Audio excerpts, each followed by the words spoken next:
श्री गोवर्धन नाथ की जय। श्याम सुंदर श्री यमुने महारानी की जय। श्री वल्लभाधीश की जय। श्री गुसाई जी परम दयाल की जय। गोप मास क्या है? गोप मास व्रतचर्या।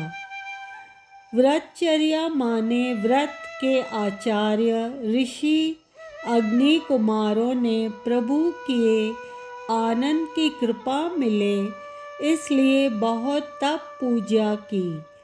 त्रेता युग में श्री रामचंद्र जी के दर्शन हुए। प्रभु इनकी कामनाएं जानते थे और कृष्ण अवतार में सभी इच्छाओं पूर्ण होंगी यह वरदान दिया और कृष्ण अवतार में यह कुमारिकाएं गोपी हुई। प्रभु प्रेरित यह उद्यम हुआ क्योंकि उन्होंने कई युगों से प्रभु की सेवा की और वरदान पूर्ण किए। श्री कृष्ण को पति रूप में प्राप्त करने के लिए गोपिकाओं का कात्यायनी व्रत पूजन। हरियश गावत चली ब्रज सुंदरी नदी यमुना के तीर। लोचन लोल बाह जोड़ी कर श्रवणन जलकत बीर। बेनी शिथिल चारु कांधे पर कटिपत अंदर लाल। हाथन लिए फूलन की डलिया और मुक्ता मणिमाल। जल प्रवेश कर मंजन लागी प्रथम हेम के मास। जैसे प्रीतम होए नंद सुत व्रत ठानियो यह आस। तब ते चीर हरे नंद नंदन चढ़े कदम की डारी। परमानंद प्रभु वर देवे को उदम कियो है मुरारी। भगवान श्री कृष्ण की तरह गोपियाँ अलौकिक, अप्राकृत और दिव्य हैं। भगवान चिन्मय हैं अतः उनकी लीलाएं भी चिन्मय होती हैं। भगवान की तरह गोपियों का स्वरूप भी अलौकिक, अप्राकृत और दिव्य है। आचार्यों ने गोपी शब्द के अनेक अर्थ किए हैं। गोपायति श्री कृष्ण इति गोपी अर्थात जिसके शरीर में श्री कृष्ण का स्वरूप गुप्त है, जिसके हृदय में श्री कृष्ण को छोड़कर कुछ नहीं है, उसे गोपी कहते हैं। श्रीमद् भागवत में गोपी शब्द का भावार्थ परमात्मा को प्राप्त करने की तीव्र इच्छा बताया है। गोभी पिबती इति गोपी अर्थात जो प्रत्येक इंद्र से भक्ति रस का पान करती है वह गोपी है। गोपियाँ अपनी समस्त इंद्रियों, आँखों से श्री कृष्ण का दर्शन, कानों से श्री कृष्ण की लीला का श्रवण, मुख से कृष्ण लीला का गायन और मन से भगवान का सतत ध्यान करती हैं। इसलिए उनका शरीर भगवान जैसा दिव्य बन गया है। श्री कृष्ण योगेश्वर हैं, पूर्ण पुरुषोत्तम हैं। गोपी शुद्ध जीव है। शुद्ध जीव द्वारा ईश्वर मिलन के लिए की गई साधना ही इस प्रसंग का विषय है। श्रीमद् भागवत के 10वें स्कंद के 21वें अध्याय में बताया गया है कि भगवान श्री कृष्ण की रूप माधुरी, वेणु वादन और लीलाओं को देखकर गोपिकाएं मुग्ध हो जाती हैं और 22वें अध्याय में उसी कृष्ण प्रेम को प्राप्त करने के लिए साधना में लग जाती हैं। प्रेम का आरंभ द्वैत से होता है किंतु प्रेम की समाप्ति अद्वैत में होती है। मन के पूर्ण निष्काम होने के बाद अब गोपियाँ परमात्मा से अलग नहीं रह सकती। काम एक कांटा है, कांटे को कांटे से ही निकालना पड़ता है। ऋषि रूपा गोपियाँ काम को परमात्मा को अर्पण करती हैं। निष्काम परमात्मा को अर्पण किए हुए काम से विकार उत्पन्न नहीं होता। गोपिकाओं का कात्यायनी व्रत पूजन हेमंते प्रथमे मासे नंद ब्रज कुमारी कहा चेरु विषयम भुंजाना कात्यायन्य चन व्रत्यम। श्रीमद् भागवत 10, 22 और 1।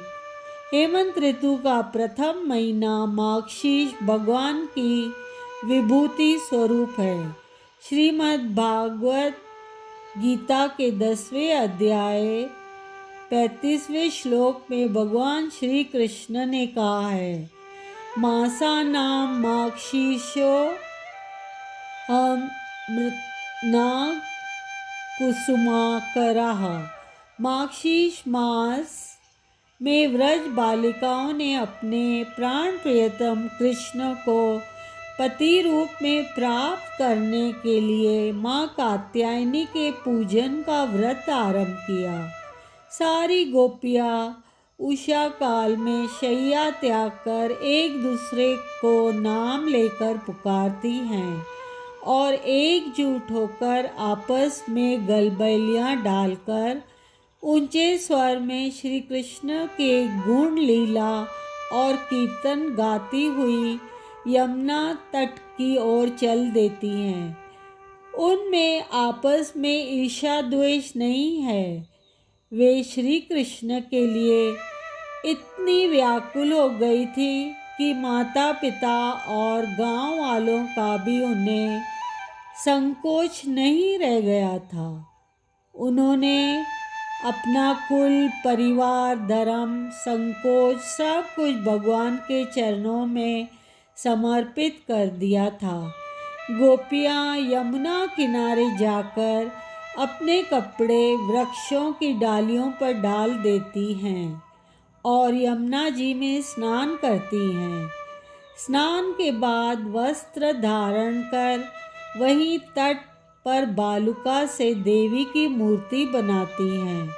फिर सुगंधित चंदन, अगरू, कस्तूरी, कुमकुम, अक्षत, पुष्पहार, धूप, दीप, सुंदर पल्लव, फल, नैवेद्य और मणि, मोती, मूंगे आदि चढ़ाकर अनेक प्रकार के बाजे बजाकर बड़े मनोयोग से माँ कात्यायनी की पूजा करती हैं।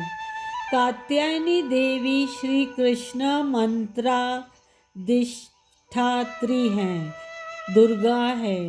गोपियों ने केवल हविष्यन खाकर 1 मास तक माँ की आराधना की। गोपियाँ मूंगे की माला से इस मंत्र का 1 सहस्त्र जाप करती है। कात्यायनी महामाये महायोगिनीश्वरी नंदगोपसुतं देवी पति में कुरुते नमः।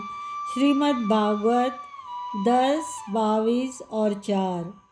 अर्थात हे कात्यायनी, हे महामाये, महायोगिनी, हे आदिश्वरी, आप नंद नंदन श्री कृष्ण को हमारा पति बना दीजिए। देवी, हम आपके चरणों में नमस्कार करती हैं।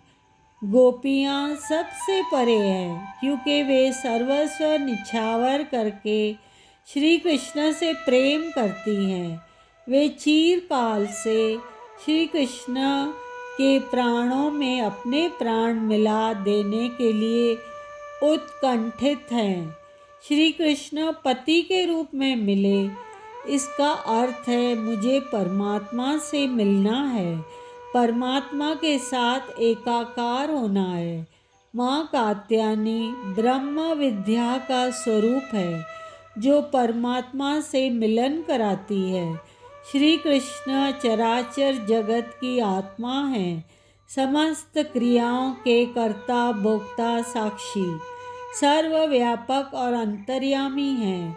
ऐसा एक भी पदार्थ नहीं है जो बिना किसी पर्दे के उनके सामने न हो। गोपियाँ श्री कृष्ण के वास्तविक रूप को जानती थीं और उनको भगवान पूर्ण पुरुषोत्तम जानते हुए पति के रूप में प्राप्त करना चाहती थी। व्रजांगणों द्वारा निष्ठापूर्वक किए गए व्रतार्चन ने महामाया कात्यायनी और सांवले सल्लो ने कन्हैया दोनों का मन मोह लिया। गोपियों की भक्ति से प्रसन्न होकर माँ कात्यायनी की कृपा से स्वयं मनमोहन यमुना तट पर आ पहुँचे। यमुना तट देखे नंद नंदन, मोर मुकुट, मधुराकृत कुंडल, पीत वसन, तन चर्चित चंदन, लोचन तृप्त भये, दर्शन ते उर की तपत भुजानी, प्रेम मग्न तब वही ग्वालिनी, तन की दशा बुलानी, कमल नयन तट पर रहे, थाड़े तहाँ सकुच मिली नारी, सूरदास प्रभु अंतर्यामी, व्रत पूरण वपुधारी। गोपियाँ श्री कृष्ण को प्राप्त करने के लिए जो साधना कर रही थी उसमें एक त्रुटि थी। वे शास्त्र मर्यादा का उल्लंघन करके यमुना जी में निवस्त्र स्नान करती थी। भगवान के द्वारा इसका सुधार होना आवश्यक था और भगवान ने इसका उनसे प्रायश्चित भी करवाया। श्री कृष्ण गोपियों के वस्त्र के रूप में उनके समस्त संस्कारों के आवरण अपने हाथ में लेकर पास ही कदम के वृक्ष पर जाकर बैठ गए। गोपियाँ आकंठ जल में डूबी थी। वे जल में सर्वदृष्टा भगवान श्री कृष्ण से मानो अपने को गुप्त समझ रही थी। वे इस बात को भूल गई थी कि श्री कृष्ण जल में ही नहीं अपितु जल स्वरूप भी है। वे श्री कृष्ण के लिए सब कुछ भूल गई थी, पर अब तक अपने को नहीं भूली थी। भगवान को चाहना और माया के पर्दे को बनाए रखना भगवत प्राप्ति में यही सबसे बड़ी बाधा है। गोपियों ने इसी संस्कार को दूर करने के लिए श्री कृष्ण लगे गोपियों से परिहास करने। ऋषि रूपा गोपियों के लिए भागवत में कुमारिका शब्द का प्रयोग किया गया है। कन्हैया ने कहा, मुझसे अन्य प्रेम करने वाली कुमारियों, संस्कार शून्य होकर माया का पर्दा हटाकर आओ, तभी तुम्हारी चिरकाल से संचित आकांक्षाएं पूरी होंगी। तुम लोग अपने अपने वस्त्र आकर ले जाओ। तुम्हारी इच्छा हो तो अलग अलग आकर वस्त्र ले लो या फिर सब एक साथ ही आ जाओ। भगवान के इस दिव्य लीला विनोद से जल में कंठ तक डूबी हुई गोपियों ने लज्जाते हुए कहा, हे कृष्ण, देखो, अनीति मत करो। तुम हमारे प्यारे हो, हम तुम्हारी दासी हैं। तुम जो कुछ कहोगे उसे हम करने के लिए तैयार हैं, पर तुम हमारे वस्त्र आवरण लौटा दो, नहीं तो हम जाकर नंद बाबा से कह देंगी, ओ हरि, हम हारी तुम जीते। नागर नट पट देओ, हमारे कांपत है तन सीते। कानन कुंडल मुकुट विराजत, कान कुंवर के हो वारी। हाहा खात पैया परत हो, अब हो चेरी तुम्हारी। तब तेरो अंबर देहो री सजनी, जल में होए सब प्यारी न्यारी। सूरदास प्रभु तिहारे मिलन को, तुम जीते हम हारी। गोपियाँ भगवान से यह प्रार्थना कर रही हैं कि हम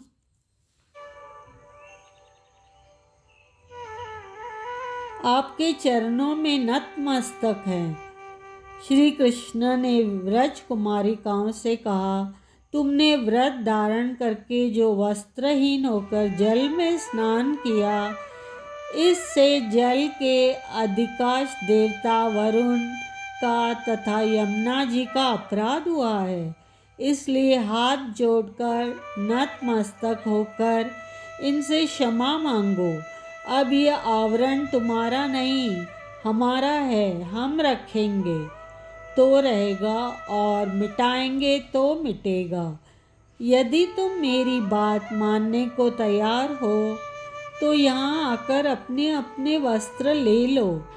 परम पिता परमात्मा श्री कृष्ण का यह आह्वान, परमात्मा के मिलन का यह मधुर आमंत्रण जिसके हृदय में प्रकट हो जाता है, वह सब कुछ छोड़कर परमात्मा के चरणों में दौड़ पड़ता है। न तो उसे वस्त्रों का ध्यान रहता है, न ही जगत की परवाह। अब गोपियाँ क्या करती, सब की सब ठंड से ठिठुरती हुई अपने अंगों का गोपन करती हुई यमुना जी से बाहर निकली और श्री कृष्ण के चरणों के पास मूक भाव से खड़ी हो गई। गोपियों की दृष्टि श्री कृष्ण के मुख कमल पर पड़ी और दोनों हाथ अपने आप जुड़ गए। भगवान ने उन पर अपनी एक दृष्टि डालकर उनके अंदर जो कुछ लज्जा, शंका, भय, जुजुप्सा, कुल जाति, शील का पाश था, सब छिन्न भिन्न कर दिया। जल में निवस्त्र स्नान से व्रत खंडित होने की बात सुनकर गोपियाँ व्याकुल हो गई। उन्होंने समस्त कर्मों के साक्षी सूर्य मंडल में विराजमान अपने प्रीतम श्री कृष्ण से अपराध क्षमा करने की प्रार्थना की। श्री कृष्ण अपने भक्तों की मर्यादा की रक्षा करने वाले हैं। वे स्वयं गोपियों को वस्त्र देते हैं। भगवान के सन्मुख जाने में पूर्ण समर्पण में जो वस्त्र पहले बाधक थे, वे भगवान के प्रेम स्पर्श वरदान से प्रसाद बन गए। भगवान ने अपने हाथ से उन वस्त्रों को उठाया था, इसलिए उनके स्पर्श से वे वस्त्र कृष्णमय हो गए। श्री कृष्ण ने गोपियों से कहा, हे बालाओ, तुम सती साध्वी हो। तुम्हारा संकल्प, तुम्हारी कामना मुझे मालूम है, इसलिए तुम अपने घरों को लौट जाओ। तुम मेरी पूजा करना चाहती हो। मेरे साथ विहार करने के जिस उद्देश्य से तुम लोगों ने यह व्रत रखा था और कात्यायनी देवी की पूजा की थी, तुम्हारा वह मनोरथ आगामी शरद ऋतु की रात्रि में फलीभूत होगा। जब काम संसार के विषय के लिए होता है, तब वह अंकुरित होता है और उससे पुनर्जन्म, परलोक, स्वर्ग और नरक उत्पन्न होते हैं। परंतु यदि किसी ने अपनी वृत्ति को, अपने चित्त को भगवान में अर्पित कर दिया हो, तब वह काम संसार का हेतु नहीं होता। भगवान श्री कृष्ण के शब्दों में, मुझ में समाहित चित्त वालों की कामनाएं उन्हें सांसारिक भोगों की ओर नहीं ले जा सकती। जैसे बुने हुए धान फिर कभी बीज का कार्य नहीं कर सकते। श्री वल्लभाचार्य जी का कहना है, भगवान आप्त काम और अकाम है। उनके प्रति की गई कामना अकाम हो जाती है और कामी और काम्य दोनों एक हो जाते हैं। भगवान ने गोपियों को कह दिया कि जाओ, तुम सिद्ध हो गई। जिसके लिए तुम देवी की पूजा की थी, वह तुम्हें प्राप्त हो गया। भगवान की बात मानकर व्रज गोपियाँ अपने घर लौट गई। इस प्रकार माँ कात्यायनी व्रत के अनुष्ठान से उन्होंने अपना मनोवांछित फल प्राप्त किया। इस कथा का गूढ़ार्थ, इस लीला का तात्विक अर्थ है जीव और ईश्वर के बीच में एक आवरण या पर्दा आ गया है, चाहे वह धर्म कर्म का ही हो, संचित संस्कारों का हो या अज्ञान का। हमारे हृदय में घृणा, शंका, भय, लज्जा, कुलाभिमान, शील आदि का आवरण रहता है। सच्चे सेवक व स्वामी के बीच कुछ दुराव नहीं रहना चाहिए। यही हमारी वृत्ति रूपी गोपियों का आवरण भंग है। यही आवरण भंग चीरहरण लीला है। इस प्रसंग के महत्वपूर्ण तथ्य शास्त्रों में बताए गए व्रतों के अनुष्ठान से भगवान की दुर्लभ कृपा की सहज प्राप्ति हो जाती है। जैसे गोपियों ने कात्यायनी व्रत पूजन से श्री कृष्ण को पति रूप में प्राप्त किया, भगवान का आश्रय लेकर किए गए कार्यों में होने वाली त्रुटियों का परिमार्जन भगवान स्वयं करा देते हैं। जैसे भगवान श्री कृष्ण ने गोपियों के जल में विवस्त्र स्नान के दोष को दूर किया। सच्ची लगन व विश्वास के साथ उपासना करने से भगवान स्वयं भक्तों के समीप चले जाते हैं। जैसे गोपियों द्वारा किए गए कात्यायनी व्रत से श्री कृष्ण स्वयं यमुना तट पर चले आए। गोपियों के चीरहरण लीला द्वारा श्री कृष्ण ने नदी की पवित्रता की रक्षा की और यह संदेश दिया कि भगवान का सानिध्य प्राप्त करने के लिए मनुष्य को ऊपरी दोषों को हटाना होगा, तभी भगवान के साथ मिलन संभव होगा। जीव अपनी शक्ति से, बल से, संकल्प से भगवान के सामने पूर्ण समर्पण नहीं कर सकता। अंतरात्मा का पूर्ण समर्पण तब होता है जब भगवान स्वयं आकर वह संकल्प और संकल्प करने वाले को स्वीकार करते हैं।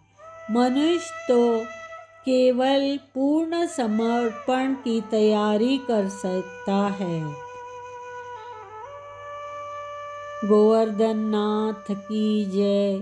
श्याम सुंदर श्री यमुने महारानी की जय।